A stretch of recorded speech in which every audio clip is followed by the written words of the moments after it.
So, very good to see you all. You're not looking quite as damp as I thought you might be. I'm a bit disappointed there don't seem to be any children here. I'm not used to speaking to an audience without having children sitting at the front, gazing up at me with horrified fascination.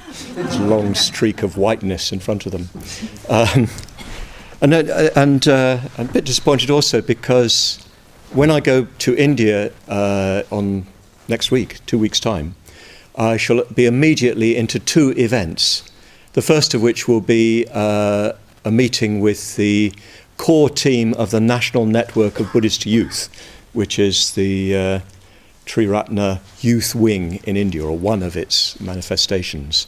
So I'll be meeting with those people. But I'll also be meeting with another group of young people. And I'll explain to you where this came from. And this is why I'm actually rather relieved that there aren't children here. Because I gave a talk on a National Network of Buddhist Youth conference in December. And afterwards I invited questions. And one young lady, who's the daughter of two order members, and she's 14 years old, she said, "Subhuti, I'm sure what you're saying is very good, but I'm bored." The way to my heart. Actually, it was wonderful. It's just so bold and free. It's wonderful. So, and she said, all these things, and even these old youth here, in their 20s and so on, they're so boring. No games, no fun.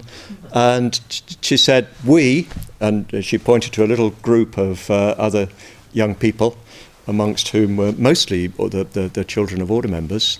She said, we have decided we're forming a committee and we want to form a network of Buddhist children. We want to come and see you and talk about it. So we got together, and I didn't get a word in edgeways, which is very unusual for me.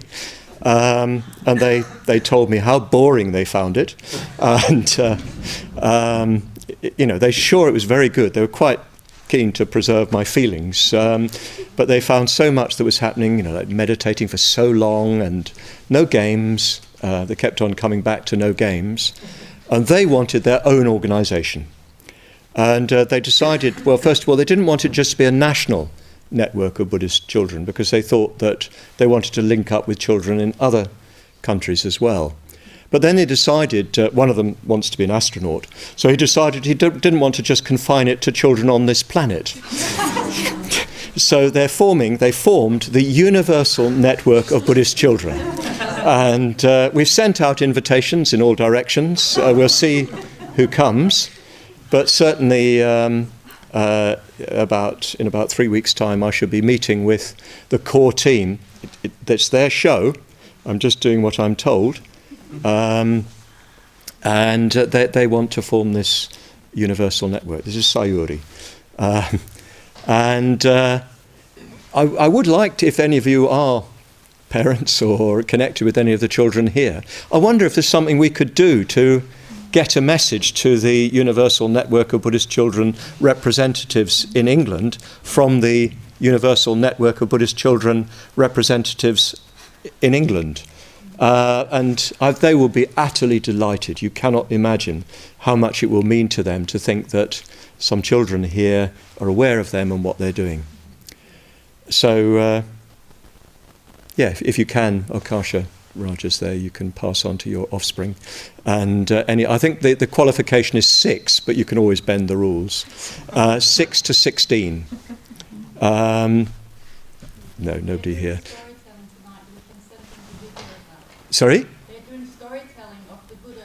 Okay, please, if you could, and put it on a what do you call it? What do you call that thing? Memory stick. Memory stick, yes. I need one of those. But I wondered if you could, if it's not asking too much, this is a very Indian sort of thing, get them to sign a card or something like that. It would really mean a lot to the Universal Network of Buddhist Children representatives in India. And maybe there is something here that has some mileage in it. We are putting a lot of accent on youth. which means somewhere between 35 and 40. No, sorry,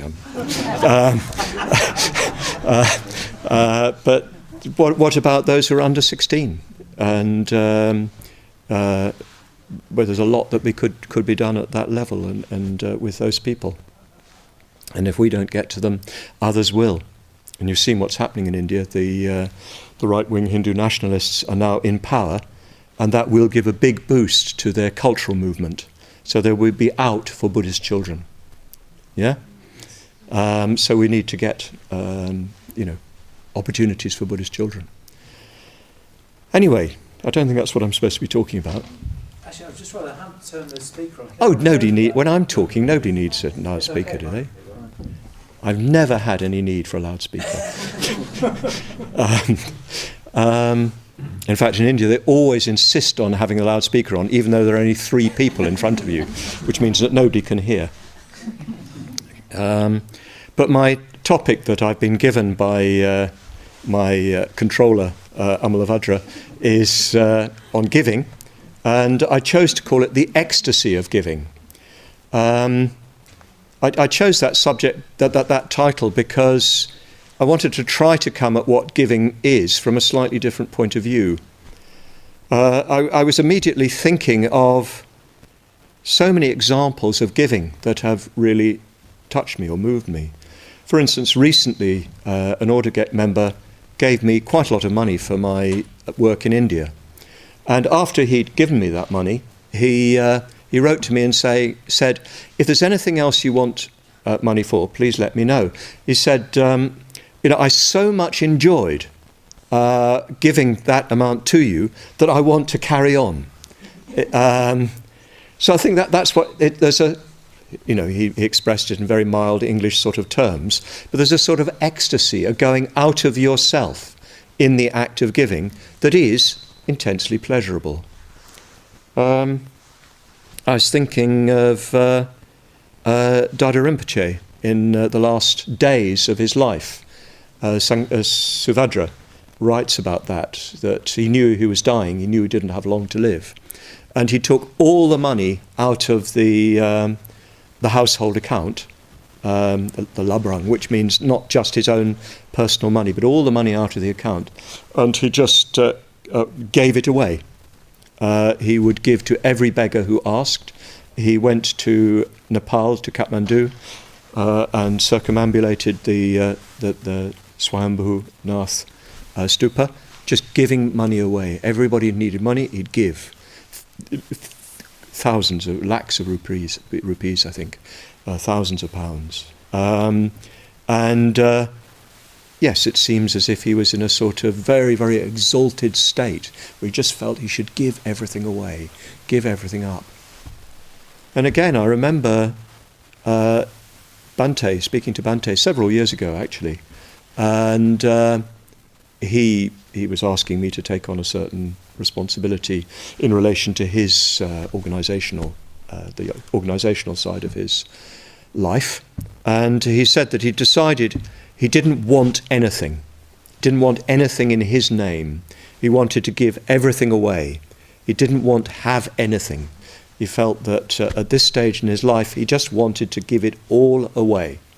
So, although, of course, it costs money to keep him going, he doesn't control any money directly himself. And he's given his books to Udayana, whatever it is, Triratna Udayana, and the books will be on display in the library sooner or later. So for him, it's really important just to get rid of everything. And then just coming back to so many incidents in my own life, but one really stood out for me. It's actually a very simple incident. I'd been to Ajanta Caves in Maharashtra near Aurangabad, which you all know are one of the high points of early Indian culture, and especially Buddhist culture. Quite extraordinary. I never found the time to go until quite recently, but going there took my breath away. The first and main cave is frescoed, and frescoed floor to ceiling and ceiling all over. And the experience I had was the most the most familiar experience to it, the most similar experience to it, was going to the Arena Chapel in Padua,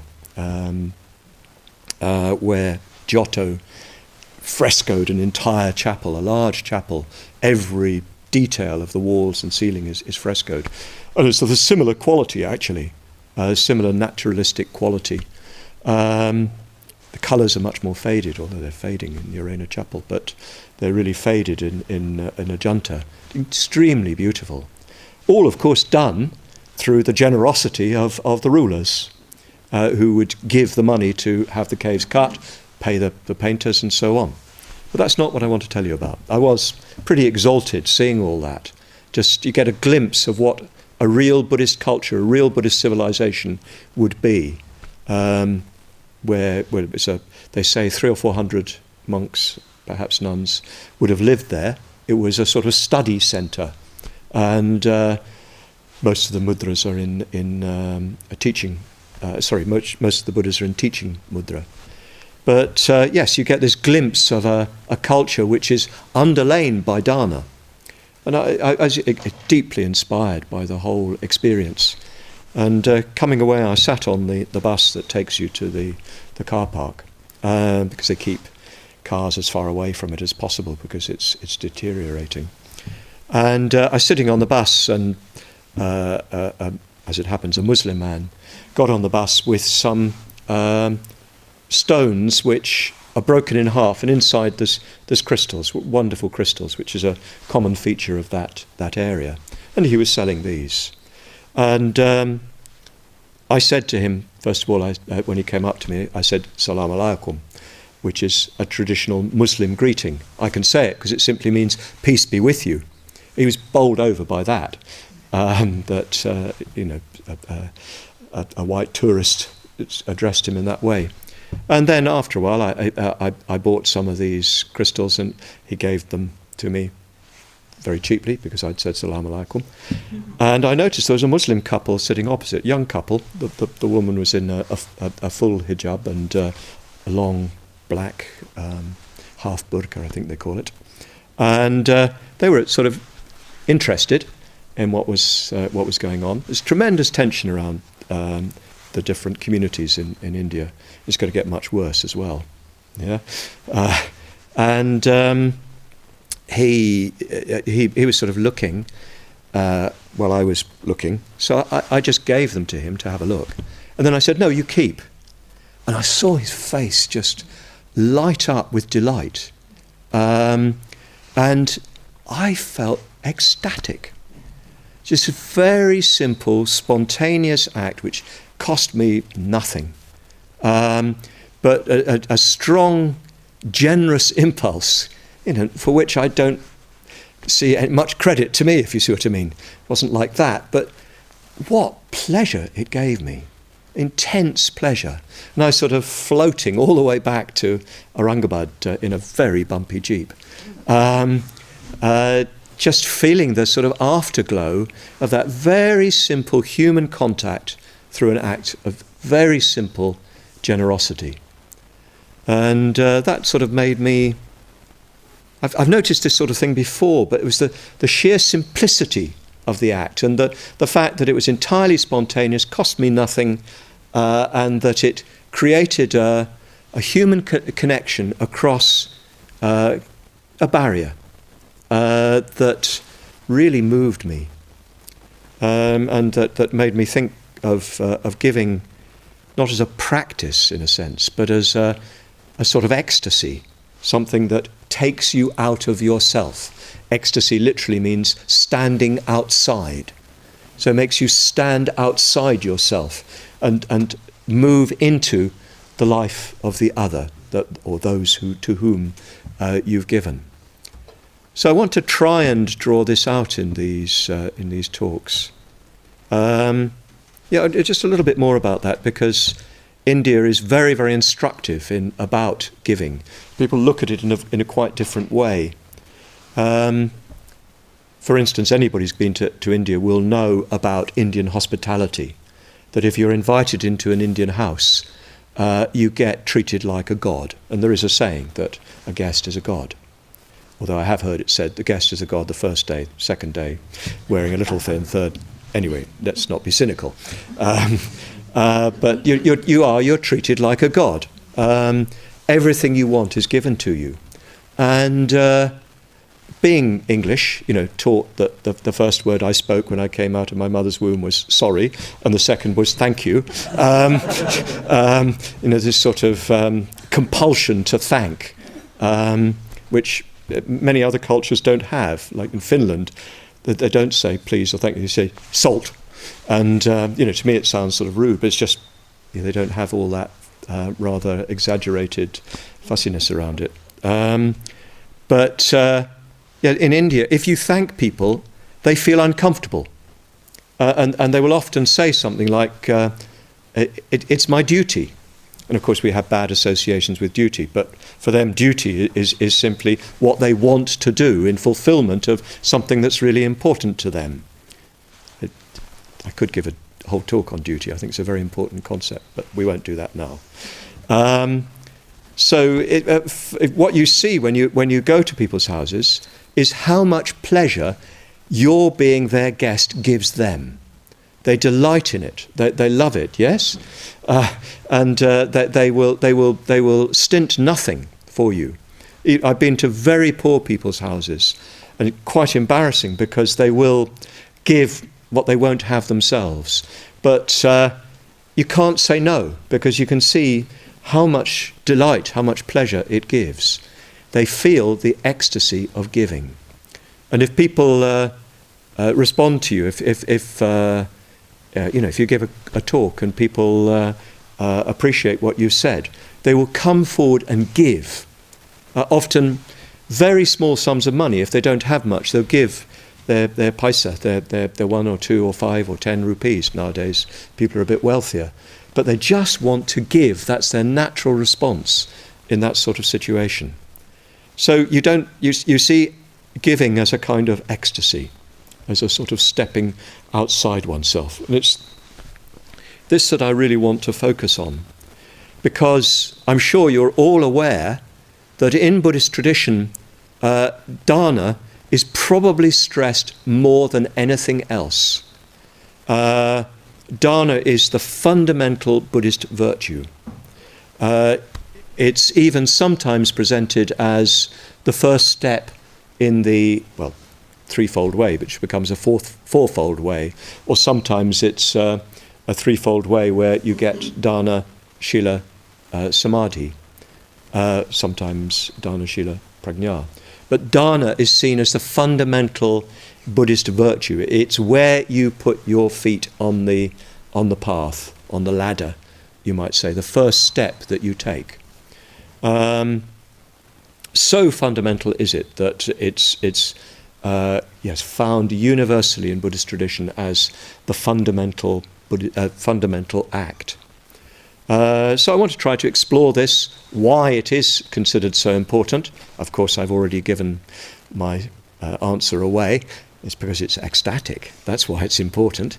But we'll have to see why it gives rise to ecstasy and why we need to understand more deeply what it means and engage with it more fully.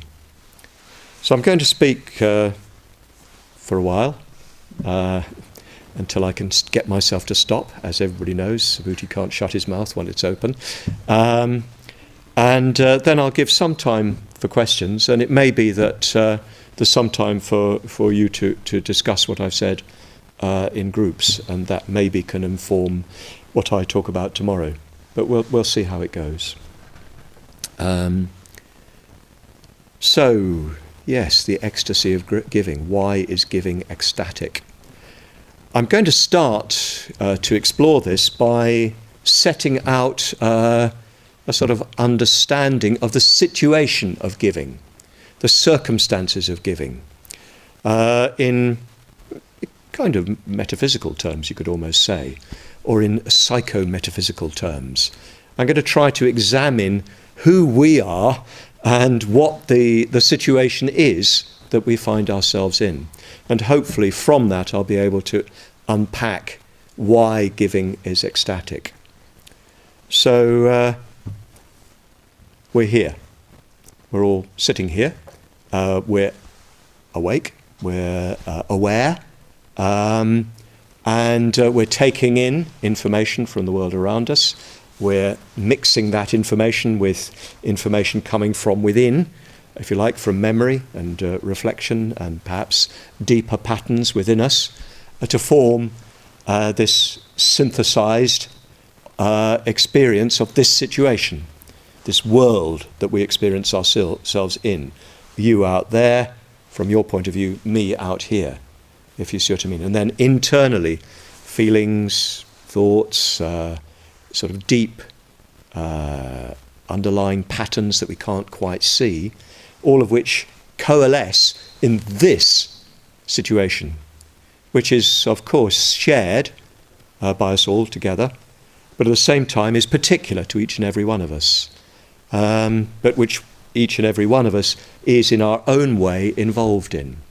This existential situation, this perceptual situation, where we have a sense of an inner world and an outer world, and a junction of the inner world and the outer world. So far, it's uncomplicated, if you see what I mean. This assembling of the world, this inner sense and this outer sense, sensing of the world, are neutral. They're neither skillful nor unskillful, neither ignorant nor wise. Buddha's experience, just as much as we experience it. They've got the sensory mechanisms, I dare to assert. They've got the sensory mechanisms that we have. They've got the neural connections and the nerve endings and so forth. So presumably they're involved in the same business of synthesizing a world and interpreting that world, even labeling that world. The Buddha expressly says that he uses conventional expressions. So using conventional expressions means naming, labeling the world around one. But of course, in the Buddha's case, he recognizes that these are conventional expressions which have no ultimate metaphysical reference. So yes, everyone, from the merest newborn babe to the Buddha, is in varying stages of interpreting the world and creating a sense of a situation in which we are located, or which we have a relationship with. So that thus far it's innocent. It's quite important to recognise this, that the mere interpretation of a world at the level of distinguishing elements within it is innocent, or can be innocent. The problem is we don't stop there. From a very deep level within us, we interpret the world, or interpret the experience that we've synthesized, we interpret it as belonging to I. We read into our experience, as it were, lying outside our experience, something, somebody who has that experience. It's very difficult not to think like that. In fact, it requires an enormous amount of Dhamma practice. That's what we're here to do. But we instinctively, without thinking about it, interpret our experience in terms of a self who stands outside the experiencing situation, having it. And of course, on the other end, we interpret experience that comes, as it were, from outside us as belonging to a world that is outside our experience, that our experience is an experience of, and that stands independent of the experiencing moment. So it's as if you have your experience here. Your experience is owned by something standing here, and it's an experience of something standing there. We think of these outside the situation as fixed, as eternal, as unchanging. We can't help it. According to Buddhist tradition, we come into this life, unless we've gained liberation, we come into this life with a predisposition to do that. We come into this life already, as it were, programmed to assemble our experience as belonging to a self outside the experience, and as being an experience of something, a stable, fixed realm that lies outside it. This is the automatic, you could say, assembling of the world that we do without even realizing we're doing it. One could say so much about this, and I don't want to get too deep into this, and maybe questions will lead me to explore it further. But I want to get on the table what I hope is familiar to everybody, this idea of a fixed self that we read into our experience, an Atman in Buddhist language, and an outer realm, a realm of Dhammas or Dharmas, not with a small d, not a capital D, in the Abhidhamma tradition, a realm of substances, to use a philosophical term, substances that stand outside our experience, of which our experience is an experience. So that's the point that I want to make, that we read into the experiencing situation something that stands outside it having it, and something that stands outside it being had. And that, according to Buddhism, is the problem. It's as simple as that. That's the problem. If we could just sort that one out, we're free. That's why we're here. We're here to sort that out. That's why we're getting very wet and muddy in an obscure clay field in Hereford, in order to get rid of this fixed way of experience. It's as if the Buddha is saying, you're not being aware in the right way. You're not using your awareness properly. You're over-interpreting, and you're becoming attached to. And this is, of course, the key point. It's not just that we impute, think into our experience someone having it. We're deeply attached to that somebody. That's something. We're deeply attached to it. And all our instinctive desires become caught up with the preservation of that. Our craving, which is first of all just hunger and thirst and desire for procreation, and so forth. All of that gets put at the service of preserving this sense of a fixed self. So we crave what we think will make it more solid. We hate what we think threatens it. We ignore what we think that ignoring will make it go away. You know, that sort of phenomenon where you deliberately don't look at the awkward facts, you know, like the fact that actually we've all got a dateless bargain with resistless death. To quote Hamlet, it's on its way. We all know that, but we don't know it. We ignore it. Ignoring is one of the most common tactics that we have, that we look away from uncomfortable facts, inconvenient truths, to quote the Vice President, inconvenient truths, we just don't see them. It's the phenomenon that as a foreigner I notice in India. Of course, we don't notice what happens at home.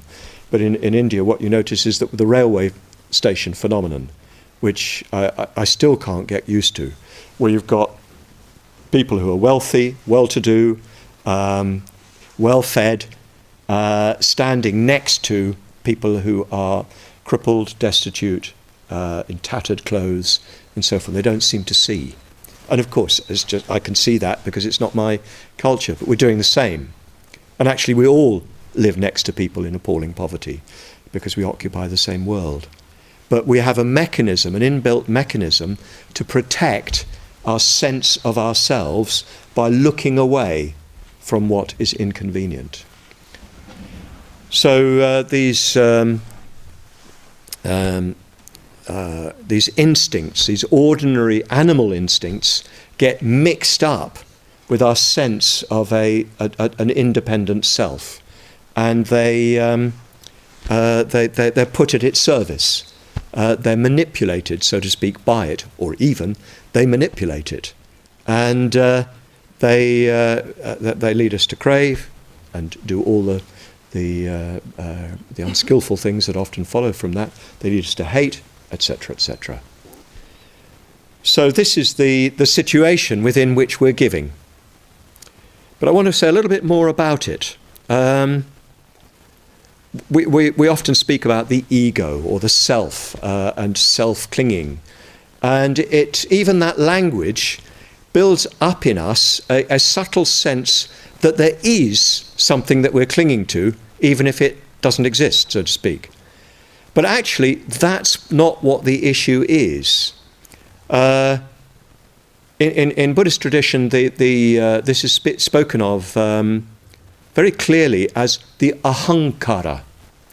Ahang is simply the first-person pronoun, I.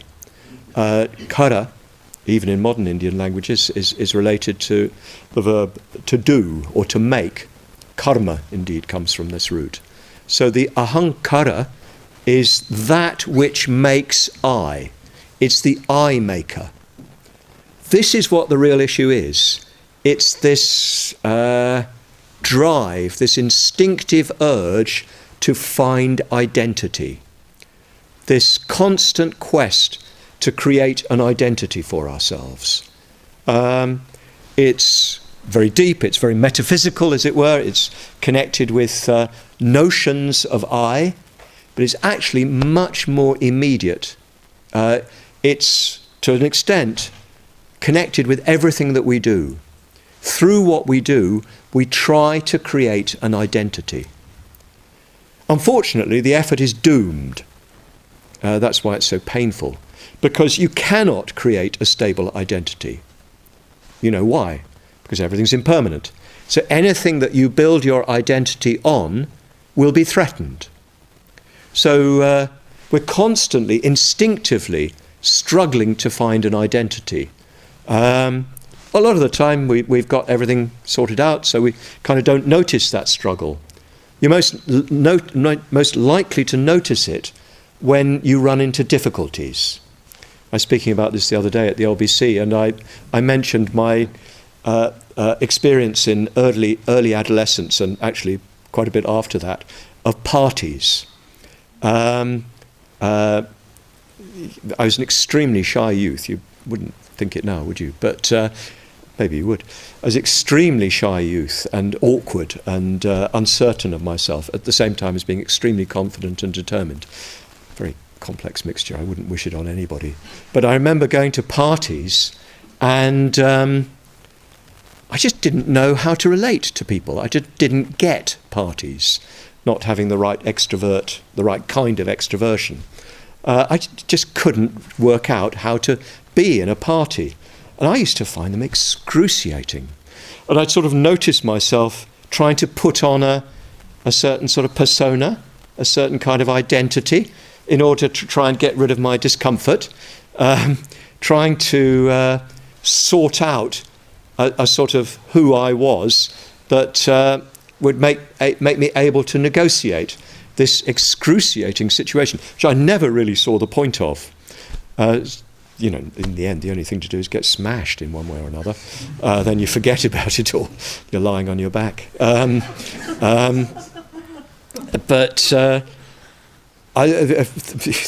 that's the sort of situation that I'm in. Or it's the sort of thing where, she or he gives you the heave-ho and says, you're not the one for me. And suddenly you experience not just, that's a pity, I have to find somebody else. What you experience is a profound loss of identity.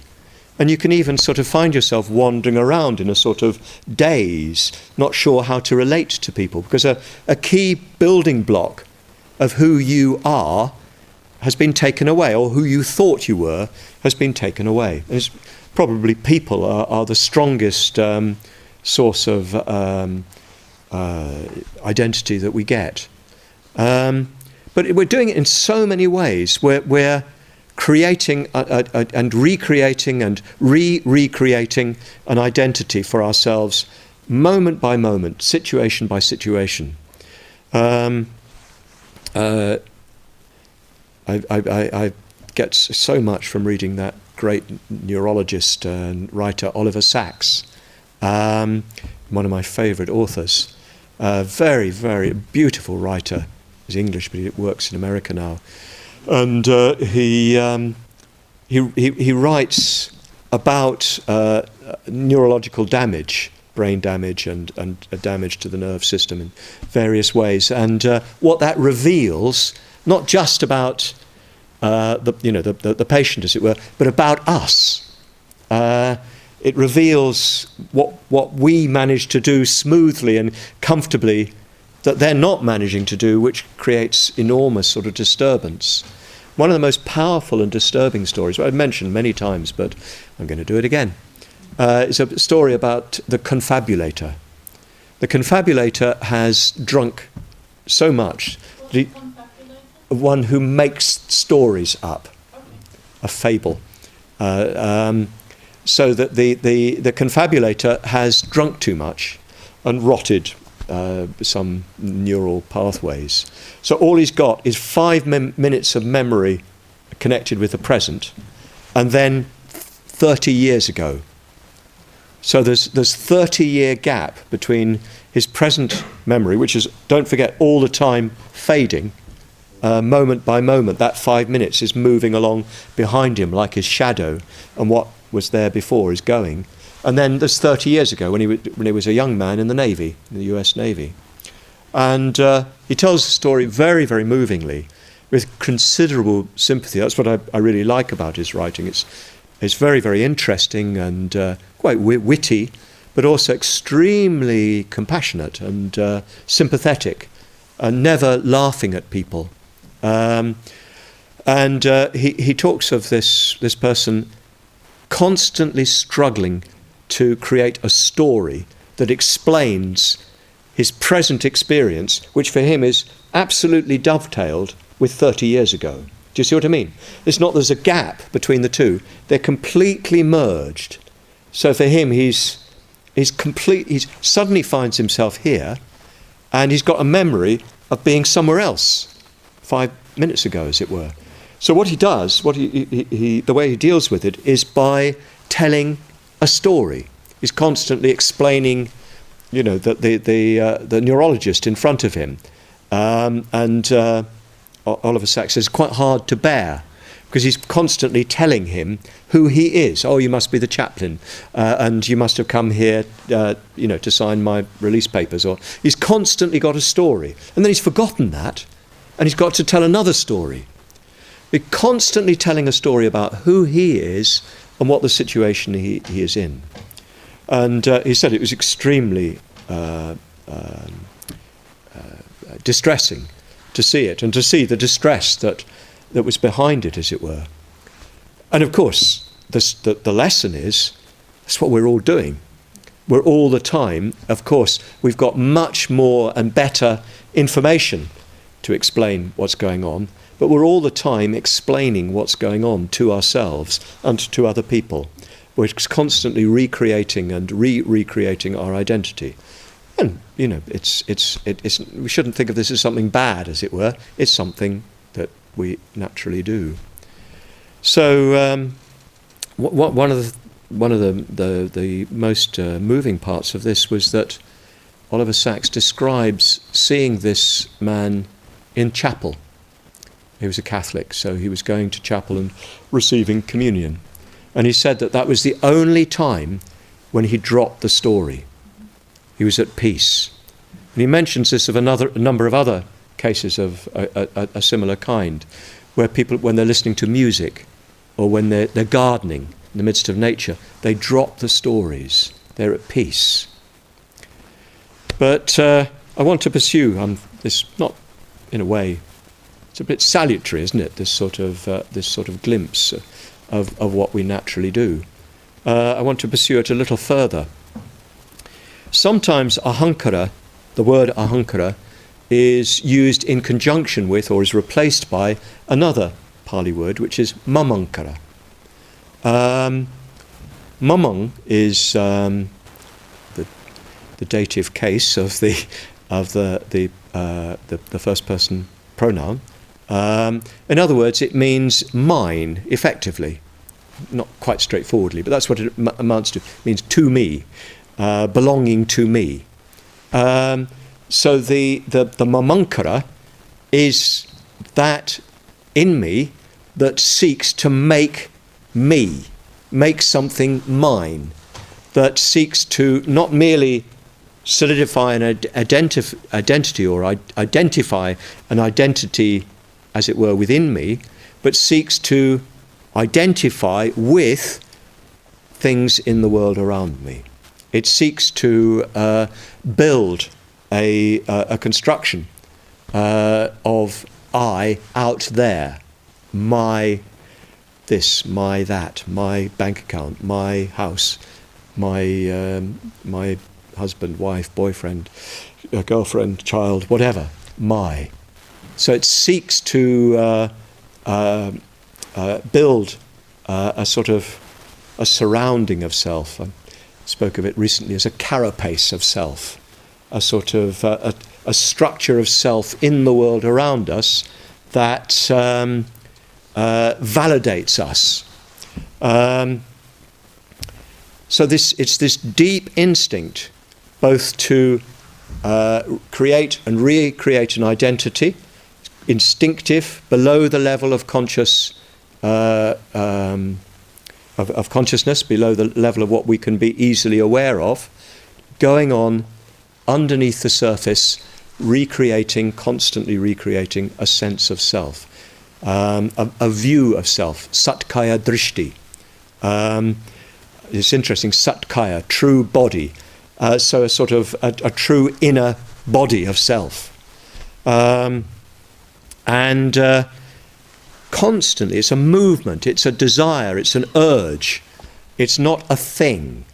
It's an instinctive impulse to find an identity. It has initially very valuable evolutionary roots, but from a traditional Buddhist point of view, it becomes the source of all our suffering. It's accompanied by, it's reflected in, it's the same thing as the quest to find that identity in the objective world, to find those things that we can identify with. Nation, class, caste, race, gender, and those belongings that we can include in identity. Not merely physical belongings, but also people. People are one of our most important sources of making mamang, making mine. We cling on to people. They're mine. They're part of who I am. That's why it's so disturbing when that relationship is disrupted by death or by separation. So this is the situation that we're dealing with. When we're going to talk about dana, this is the environment within which giving takes place. And it's in order to deal with this, that giving is so important. Maybe I need to, before I move on to that, I need to say a little bit more about why this is a problem. Why this ahankara and mamankara are a problem. Well, they're a problem because they're doomed enterprises, if you see what I mean. You cannot solidify your identity. You cannot find a full and final satisfactory identity, because that identity must be built out of the materials of conditioned experience. They must be built out of what arises in dependence on conditions. And what arises in dependence on conditions is subject to decay. So whatever you build your identity upon is inevitably, ultimately doomed. It must be threatened. It must indeed even pass away. That's simply the nature of the situation. It cannot be otherwise. Whatever you make mine whatever mamankara seizes upon, must disappear, must fade away, must be lost.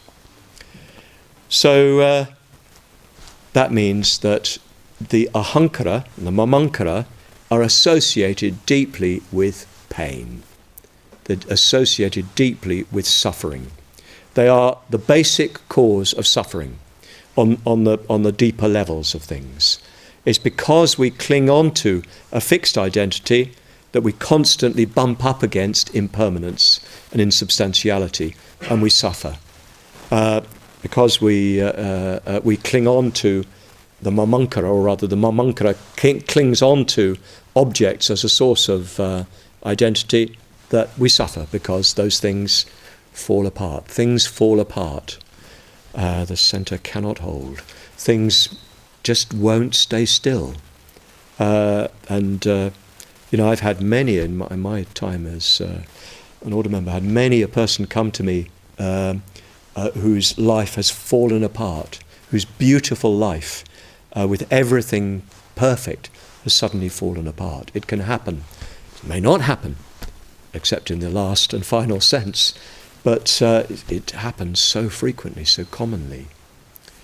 So this is why it's important to deal with it. We need to deal with it because it is the source of our suffering.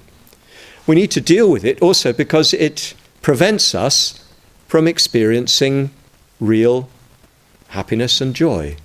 It's when we stop doing that, if we can learn not to do that, we experience a tremendous uprush of creative energy, a tremendous freedom, and a tremendous happiness. I'm not going to go very far into that today. Of course, that's where we really need to go next. I want to just finish by, of course, discussing dana in relation to this. And perhaps, hopefully, you've all seen how it must relate. Because with dana, you are directly counteracting the tendency of ahankara and mahamankara. You are directly renouncing them. You're directly letting go of them. You're directly sort of controverting them, turning in the opposite direction. And because you are directly controverting them, because you're sort of almost checking them, you are allowing a much deeper force to arise within you, a self-transcending force, a force that is joyful, a force that is ecstatic. So through giving is what it is. Generosity is a nice name for it, but it's rather a long name, if you see what I mean. Giving is the actual literal act of passing from you something to somebody else. Of course, it can be more metaphorical. You can give your time, you can give your energy, you can just give your ear. It can be one of the most useful things you can give. But when you do that, you are directly rejecting or directly renouncing the ahankara and the mamankara, even to a small extent. Even if you, in that act of giving, a little bit create a new identity for yourself, an identity as a giver. You may be on the list of donors or something like that. Your name may be over the building. In India, that's what has to happen. And here too, of course. Or you notice this with something that struck me the other day, that hospitals and things like that constantly getting renamed after the latest big donor.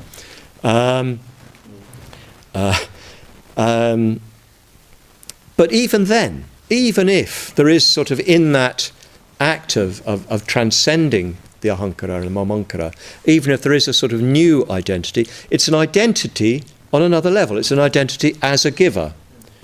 And I think it's quite important to realise you can't go from identity to no identity in a single bound. It's just not possible, that's in my opinion. Some might disagree with me. But what will happen if you try to go from identity to no identity in a single bound, there will probably be a massive kickback and there will be a sort of reversion to an even more powerful identity. So what you do is you sort of create a new identity. In a way, that's what we do when we join the order. You get a new name, and in a way, it is an identity. I took on a new identity as Subhuti. But that new identity is now connected with transcending identity, if you see what I mean. Of course, it's easy to get attached to the identity, but the identity itself is an identity-less identity. It's connected with going beyond identity. Do you see what I mean? So inevitably we do create a new identity, but that new identity can be on a higher level, a deeper level. So our giving may not be a complete transcendence. It may not be arahatva, may not be stream entry, but it is a small step beyond the fixity of our present identity. Because to begin with, the identities we create are very fossilized, very solid, very firm. But we're trying initially in our spiritual lives, in our Dhamma lives, to loosen up identity, to make it more fluid, more plastic, more interactive, less fixed, less separate. I remember Bhante quoting from Ramana Maharshi. You remember he went down to Tamil Nadu and sat with a great Hindu guru, Ramana Maharshi. And he spoke about the extraordinary waves of peace and silence flowing from Ramana Maharshi. He was quite critical because of him as well, because he observed caste, but that's another question. But he quoted a saying of Ramana Maharshi's, which was that you need to move from a raw ego, kacha ego, to a cooked ego, pakka ego. You can't just move to no ego. You need to cook the ego so that it's softer, more pliable, more plastic, more elastic. It's more easy to roll with the slings and arrows and so on. It's able to more easily let go, more easily move on. So you learn through life itself, but through especially serious Dhamma practice, you learn to cook your own ego identity so that it becomes, much less fixed. And giving is, I would argue, one of the key flames on which you cook yourself. So that you, in the act of giving, you automatically free that up. So let's say, sitting on that bus, I'm a bit aware of the Muslim question in India, because 20% of the population Muslim, and they are under considerable danger at times, and they feel that, and they feel their separateness, and you sometimes feel they feel your separateness, as it were. And so I was a bit conscious of it, maybe overconscious, I don't know. The act of giving, of course, it overcame whatever barrier there might have been between us. It overcame a barrier in me. It sort of cooked a little bit of that overconsciousness in me, and I felt connected to them just as human beings, sharing delight in these lovely little crystals. So I did a little bit of cooking of myself. My ahankara was loosened up a little bit, and I took joy and pleasure in that transcendence of a little bit of fixity around identities, Muslim identity, Buddhist identity, white, brown, whatever. It took a little step beyond that in that little moment. And it's gone, of course, and it has to be renewed again. So giving, I hope I've given some idea of the framework for giving, what it is that giving is getting at. And it may be a little bit of a beginning of seeing why it's an ecstasy, because it carries you outside yourself. There's more to say about all these topics, which I'll come on to tomorrow if I can work out what they are. But perhaps I want to just make sure that we don't end up with too instrumental a view of giving. I think that would be dreadful. I didn't give. Yeah, it's such a small thing. I'm not trying to build it up, but it was such a sort of powerful moment. I was so aware of what happened. I didn't give in order to deal with my ahankara. I think if I'd given to deal with my ahankara, it would have got a lot stronger. I gave spontaneously, out of a sort of, just an unreflective, natural human connection. And I think we must not, in trying to show the etiology of ecstasy's, giving's ecstasy, we mustn't end up with a kind of an instrumental evaluation of it. It shouldn't be just as something that you do because it's good for you. That would be dreadful and possibly even counterproductive. I think it's true of a lot of what we do in Dhamma life. It's something that I've really learnt from Bhante, that we should try to do things for their own sake. We should meditate not so that you can, but just because it's delightful to meditate, or sometimes not delightful, but it's sort of satisfying, it's fulfilling to make the effort. Do you see what I mean? I think it's really important we don't get into too instrumental a way of thinking of what we do. We should try to live our spiritual lives, our Dhamma lives. Trying to stop saying spiritual. Our Dhamma lives, we should live our Dhamma lives just for their own sake, because it's worth living, because it's valuable in itself. Incidentally, it so happens, coincidentally, that it has the effect of diminishing your self-clinging. And that is the effect that it has. It may be that sometimes you start off in that way. It's sometimes said, it's said in the context of Shila, and one could probably apply this to Dana as well. It's said in the context of Shila that first of all you give out of an understanding of karma. Sorry, you act skillfully out of an understanding of the karmic benefit to you. You give because you're ethical because you recognise that being ethical will have a karmic benefit. If you see what I mean, you'll get the positive karma vipaka of that.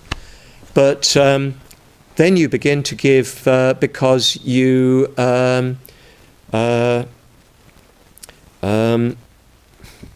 you begin to have the generous feelings that go with it, if you see what I mean. You just begin to have a more spontaneous, back to giving, okay, forget it, giving. First of all, you give because you know that if you do that, you will get a karmic benefit from it, and you want that for yourself, in other words. But then after a while, if you do that, giving will bring about a change in your own mental structure. It'll be looser, and you'll more easily relate to others, so that you'll begin to more spontaneously give out of a sense of gratitude, of love, of compassion, of maitri, or whatever. It'll just begin to happen. You'll have the motivators of giving will just arise within you.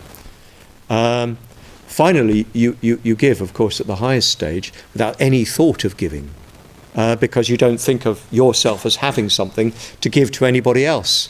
You're just part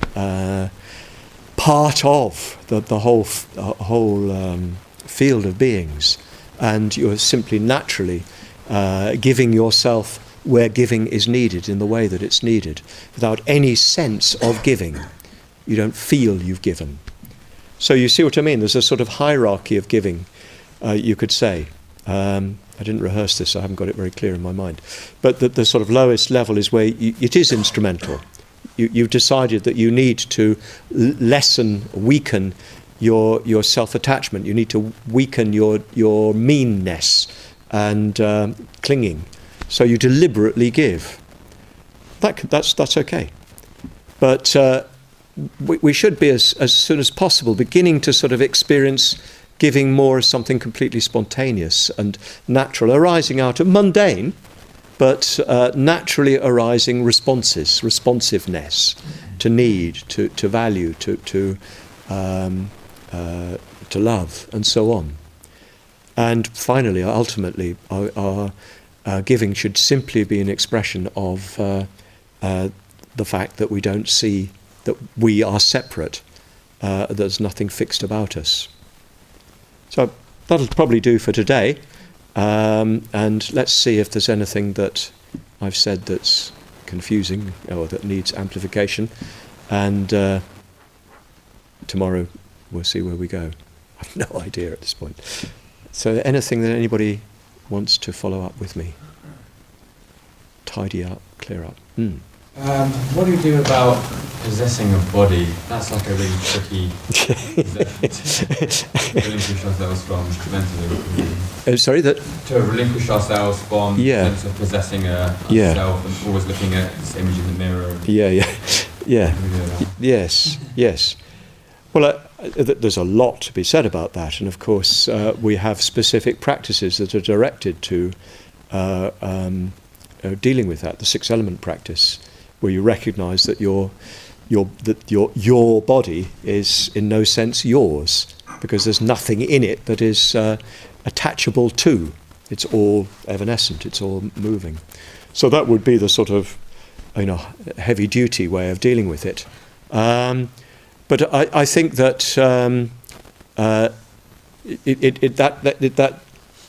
the lessening of attachment to the body in the sense that you've talked of it has to be part of a larger strategy, if you see what I mean.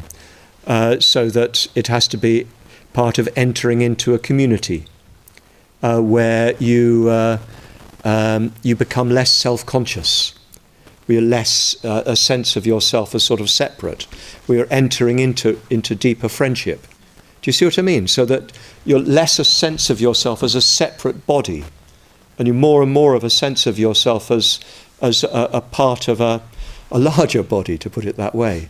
I don't know whether you get this feeling. Sometimes you get it. Sometimes in a puja or something like that. I've had it very strongly in ceremonies, like ordination ceremonies. You suddenly get a sense that you're not just located here, that you're sort of located everywhere. And of course it's going to be, don't want to over-exaggerate it, but the sort of sense that you're no longer so fixed in yourself, that you're part of everybody else. In fact, I had a very powerful experience of this last week. I'd done a retreat here with Padmavajra, which went extremely well. Refer to Free Buddhist Audio, Eros and Beauty, which went, well, for me, it went extremely well. And that, of course, as far as I'm concerned, is the most important thing. Whoops, I'm not supposed to say that. And it's a very uplifted state when I left. And I went into London. And I must admit, I was dreading getting on the tube. I'm not used to London anymore. I used to live in London. But the dreading getting on the tube, because it's, well, such a weird situation. And because I was still sort of here with 45 order members in really deep sort of communion around these very deep themes, sitting on the tube, I felt, if I said something like one with everybody there, it kind of is a bit corny, isn't it? But I didn't feel that separate from everybody else there, and I could feel that we were all swaying with the carriage together. So I think probably it's that sort of engagement with others in deep friendship and deep community, where you lose so much of the sense of being I. And maybe even you can change the way in which you think about beautifying yourself, trimming your moustache and beard and so forth. You can think about it more in terms of making it pleasure for others. I don't see anything wrong with looking good. I have difficulties myself, but you're all supposed to say now, no. I think we should look good for each other. We should look, dress in harmonious ways and have pleasant colours. We can't all be beautiful, of course, a feature, but we can dress in ways and present ourselves in ways that are pleasing for others. Not so that they not narcissistically, but sort of almost as an act of generosity.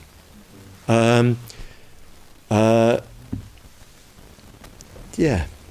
So that's what came to my mind when you spoke, rather than thinking of practices in an elaborate way, which may come, then they may be part of it, but it's more this real participation together. This is one of the great gifts that Bhante's given us, the community, and a sense of a shared life together.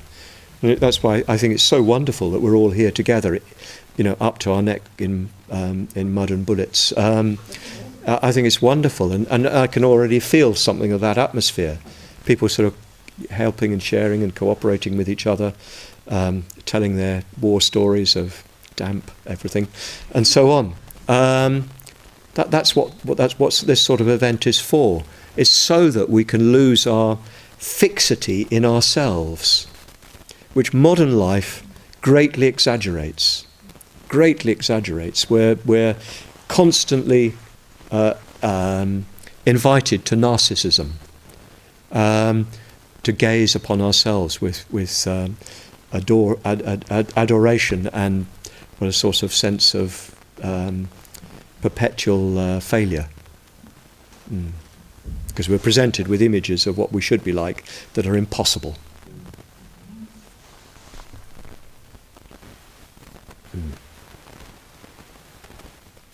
I think a lot about the significance of gratitude in relation to Dharma life. Yes. Talking about its place and relationship to Dharma. Yeah. Well, it has a very close relationship with Dharma, as it were. I think if you sorry, what did it say? Gratitude, did you say? If you feel grateful, you want to give to what you feel gratitude to, not as an exchange, but to express. It's natural. It just seems to follow quite naturally. Perhaps one could give a sophisticated explanation of it. One isn't at my fingertips at the moment, but I think it's absolutely connected. That you just completely spontaneously want to express your gratitude, and you want to do that by giving to the person to whom you are grateful something that's valuable. And I remember this feeling so strongly after my private ordination. I felt almost overwhelmed with gratitude for Bhante. I just didn't know what to give him. So I just wrote a little poem that said that. And I gave that to him. Now, I don't know what he made of it, being a poet himself. But it was I think the poem said, "May this be an echo, my poor poem be an echo of my gratitude." So that I wanted to give him something. I could have given him a flower, I suppose, but I gave him what I could. And I think that the importance there is never suppressing that instinct of gratitude. I don't follow this so assiduously now, but at one point, when I was early engaging with the movement, I made a determination that if I ever had an impulse of an instinct of generosity, I would do it. I remember I found a painting in my parents' house, which was the last remnant of a once minor collection of Pre-Raphaelite paintings, and nobody seemed to want it, so I took it away. And then, as I was taking it away, got it home, an instinct came over me that I had to give it. And I thought, oh no. So I gave it, and my mother had harsh words with me later. But I think it's quite a good principle to go on, that if you have an instinct to give, don't neglect it. No second thoughts. Of course, don't give something that actually belongs to somebody else. Sorry, Mum. But don't suppress it. And generosity, I think, is one of the most powerful exciters of generosity. Maybe I'll think more about that. You know, denying ourselves. Yeah. I suppose pleasure is, I'm not sure the right word. Yes. The ecstasy. Yeah. Of giving is actually, I think, pathological. Ah. It can be serious. Oh, right. Serious damage. Yes. You know? Yeah. You know, Yeah. the guilt that some people feel at you know, Yeah. can be very destructive. Yeah. Well, what did Blake say? Better to strangle a babe at birth. Don't take him too literally. Than to nurse unacted desires. And by desires, he means impulses, creative impulses, which would include generosity. I mean, please don't get me wrong. He's being provocative. In other words, never suppress, because when you suppress them, the instinct hardens. The instinct is hardens, stiffens. It can't move. Dickens, Scrooge, and all that. Yeah. Question, just a quick question. What Banti talks about, what happened after Dr. Ambedkar died, you know, it almost seems that his act, what he did, that supernatural force, super-personal force, yeah, seems almost like it's the same thing as that giving of himself. Do you think it's true? Yes, I think that from what I understand of what he said, and I've talked to him about it, his experience was at something of the third level of giving that I talked of. In other words, it wasn't either just a sort of kindly impulse, it was something that had nothing to do with him. He just did it. So it wasn't he never thought about it, he never thought, oh, I'm doing this. He just did it.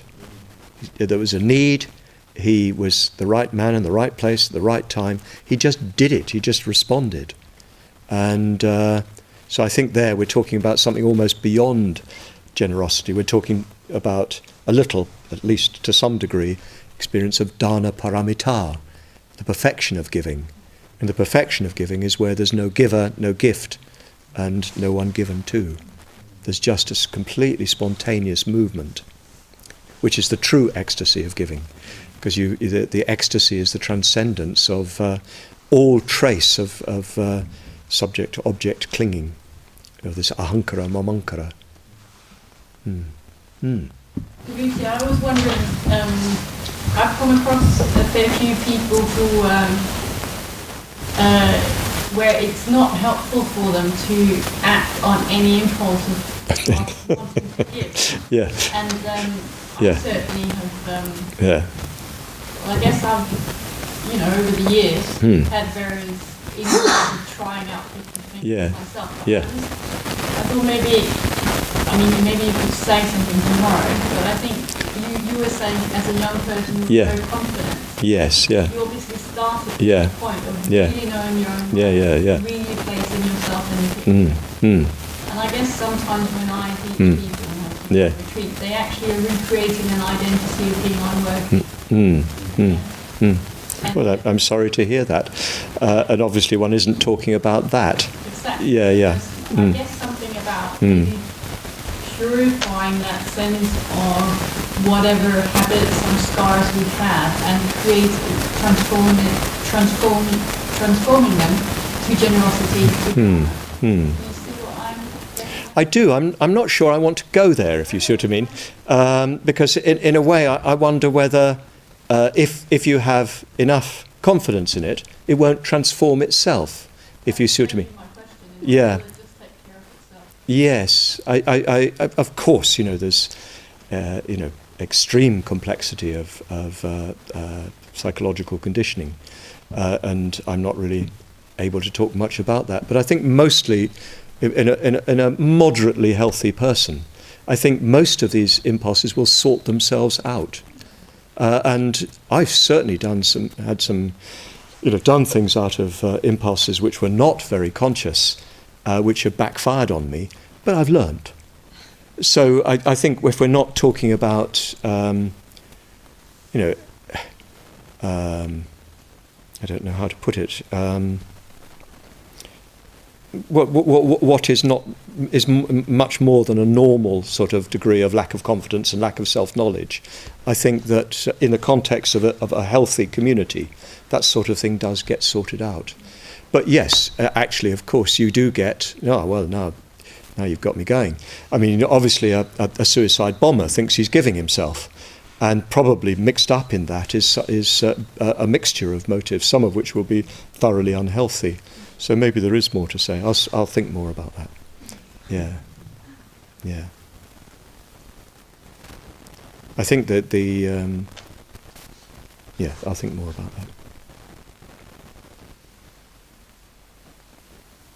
Always bad to use one's own. Go on. Thanks for your talk. I just want to ask you, you talk about ahankara, ego. What about abhiman, like self-respect? Perhaps this is what the question over there is striking at, yeah.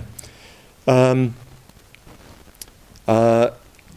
I think self-respect is quite different from pride. Well, it was amour propre and amour de soi. The distinction made, isn't there? That amour propre is a sort of a sense of your own dignity and a sense of your own responsibility, or amour de soi is narcissistic self-infatuation. So it's important, yes, that you have a proper pride in yourself. And I think this, again, it may relate to the previous question, that it's really connected with having a sense of responsibility for yourself, a sense of your karmic responsibility, and understanding your karmic responsibility, therefore having a certain degree of individuality, in the sense of being able to take responsibility for yourself. So that's the way I understand. For instance, Dr. Ambedkar stresses having pride, but I think that often gets misunderstood and becomes conceit and self-assertion in the wrong sense. So the distinction does need to be made. And then some people will take going beyond self in terms of a false humility. Do you remember that story of Bhante when he was he and Buddharakkhita went into the jungle to meditate under the influence of, might have been Ramana Maharshi, no, it was another guru. They went off to meditate in the jungle, and after some time the guru had sent them a messenger, and they met with the messenger. All sorts of things happened when they were in the jungle, including Buddharakkhita trying to kill Bhante, but that's another story. And when the messenger came, they said, "Well, what message have you got for us?" And he said, "Well, for you, Dhammapriya," that was Bhante's name at that time, the guru said, "I am to do 1,000 prostrations at your feet." So he's Buddhapriya, wasn't he then? Buddharakkhita said, "Oh, well, what about me?" And so the messenger said, "Oh," he said, "if you see that Bengali fellow, say hi." So Bhante interpreted this that obviously what the guru was doing to his friend was puncturing his ego. What was he doing to Bhante? He was sort of showing Bhante that over humility is a form of pride. Do you see what I mean? He was taking his excessive humility to an extreme. So I think we need to sort of work out what there's a sort of proper pride, a proper self-dignity. And it really applies to what I was saying about dressing nicely and having some pride in yourself in that way. And Dr. Ambedkar used to stress that very considerably to his followers, that they should dress well and take sort of care of themselves, because it means some sense of dignity and pride. But that has to stop short of arrogance or conceit or and so forth. So I think that abhiman, dignity or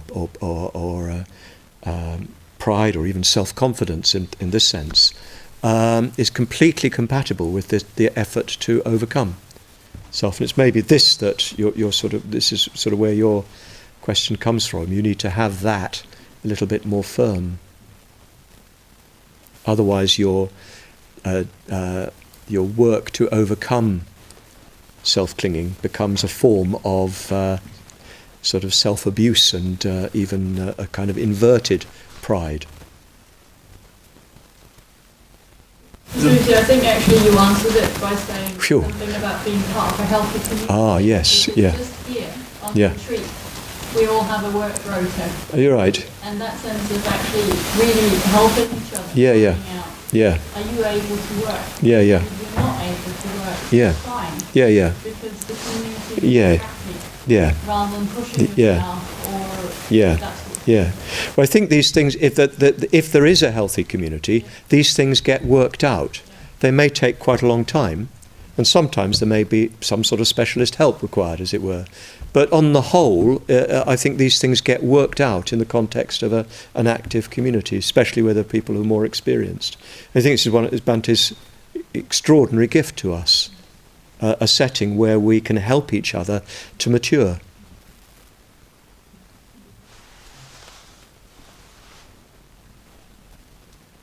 One more, maybe.